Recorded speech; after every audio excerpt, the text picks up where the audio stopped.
Hello, my name is Benjamin Egan, and in this video I will be discussing the accuracies and inaccuracies in the movie Downfall. The premise of the film is exploring the final days of Hitler's Third Reich and Hitler himself as World War II comes to a close in 1945.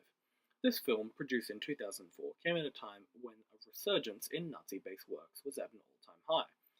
Thus, it can be assumed that to stand out from the crowd, the other films exploring a similar subject matter would have to find a more interesting way to convey it, generally in the form of exaggerating events, was pursued.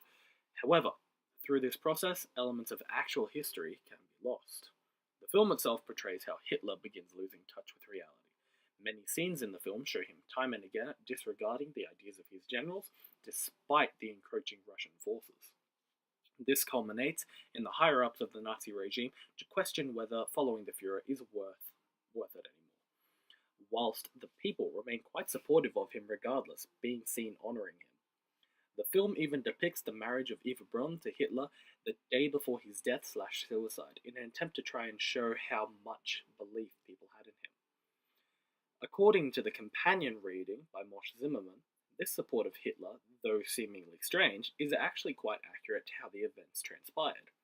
This reading discusses the still high morale of the German forces, though having just lost at Stalingrad, and continues to support the movie in its portrayal of events. This quote from the reading proves that point. The Germans did not become defeatist or less patriotic even after Stalingrad, February 1943, while a decisive change in mood occurred after the bombing of Hamburg half a year later.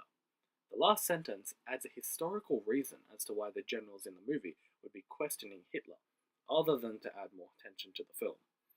The source continues to point out, since the autumn of 1941, the mass killings of the Jewish people was made public, which had two main responses, according to Zimmerman. The first was protest from the family/friends, and the second was complacency from the German people about the events. Both, according to the source, would have contributed to the steady decline of the German forces. However, in the movie, the Jewish people and the acts of the Holocaust are sparsely mentioned, aside from the occasional racially charged comment.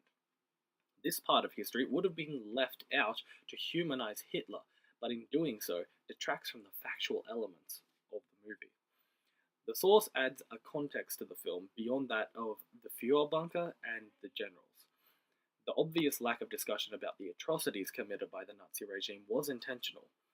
Though the film does not butcher history as much as films like Inglourious Bastards, the scope applied to the film is designed to engage the viewer but distracts from the events of World War. This film, though not technically bad, still has quite a long way to go before it becomes truly accurate to events.